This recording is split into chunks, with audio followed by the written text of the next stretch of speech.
अंग्रेजों को दी जाने वाली तिजारत में छूट थी, तिजारत के टैक्स में। उसके बाद थॉमस लॉ, ये जहांगीर के दरबार में आने वाला बरतानवी सफीर था, थॉमस लॉ। और डोपले, डोपले क्या है, फ्रांसीसी गवर्नर जिसने भारत में फ्रांसीसी असर रसूख बढ़ाया था, डोपले नामी शख्स ने।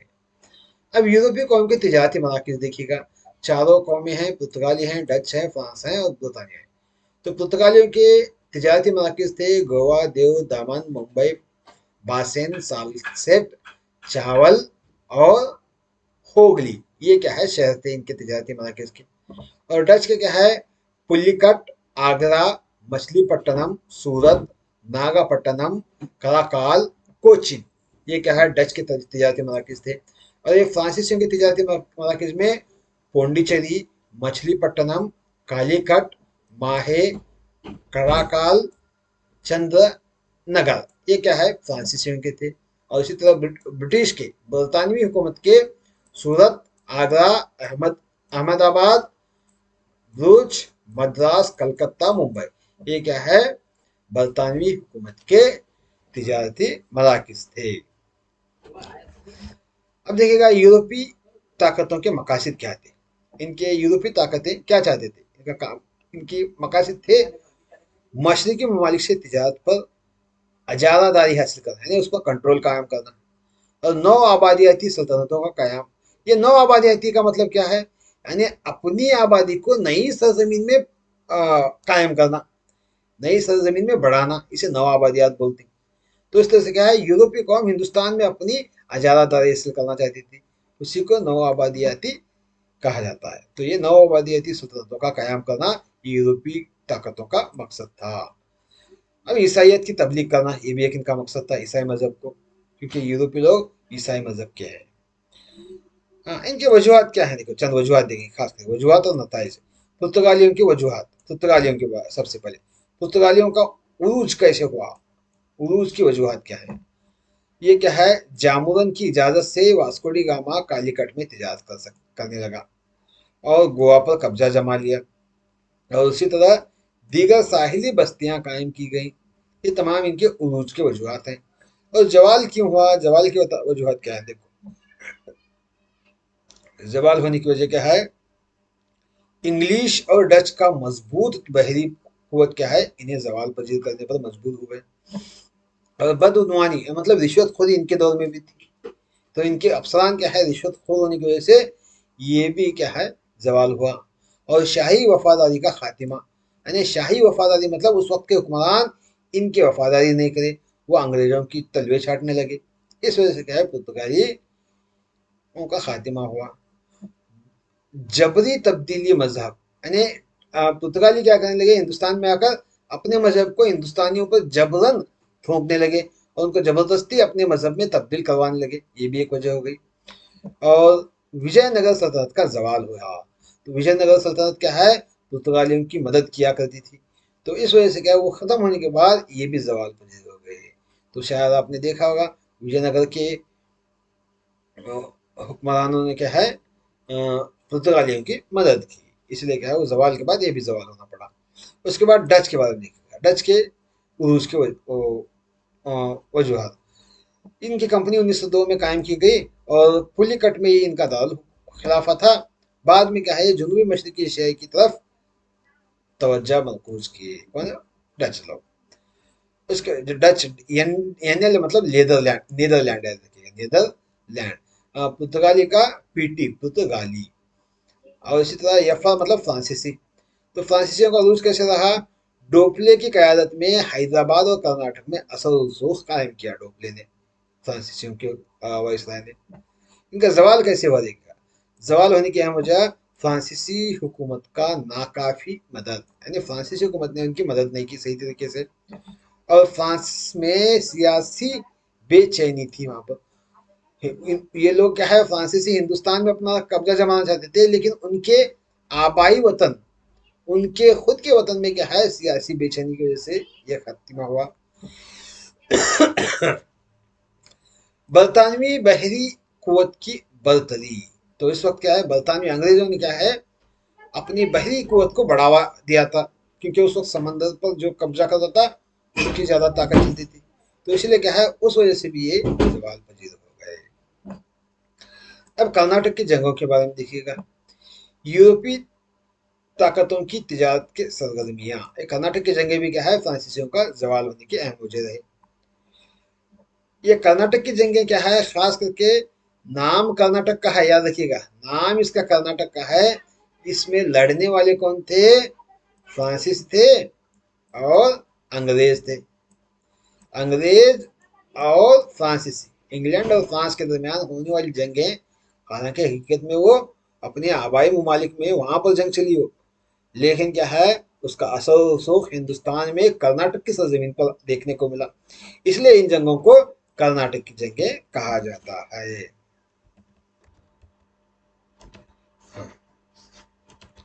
तो देखिएगा, यूरोपीय ताकतों की तजारती सरगर्मियां क्या है।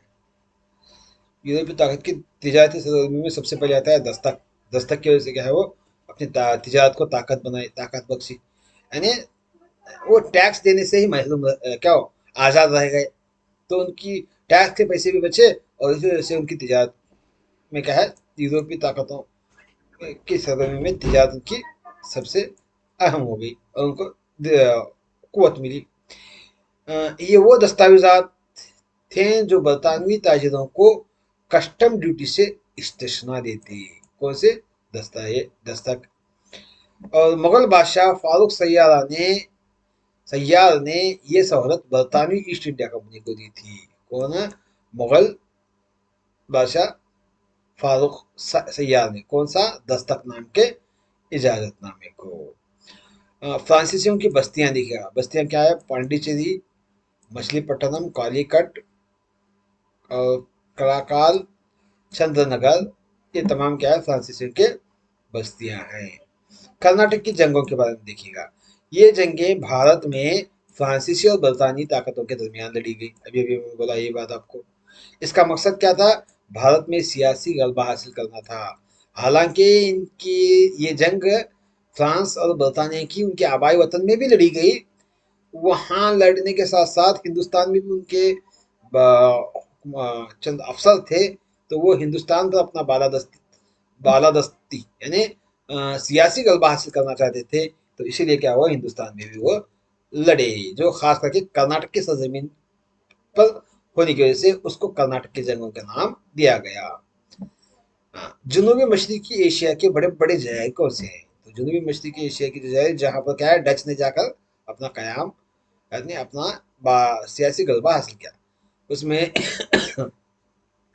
इंडोनेशिया, मालुको, थाईलैंड, फिलिपाइन और कंबोडिया आते हैं। ये तमाम क्या है, वो ममालिक हैं जो जनूबी मशरकी एशिया में आते हैं। आप क्या है, इनको यहाँ पर तस्वीर में देख सकते हैं। कहाँ है नक्शा?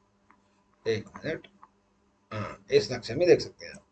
ये जनूबी एशियाई ममालिक हैं, ये इलाके के। तो इनको यहाँ पर आप देख सकते हैं।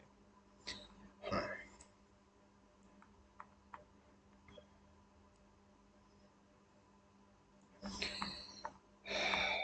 कहाँ है अब? बरतानवी ताकतों के यूरोपीय ताकतों के मकासद क्या है?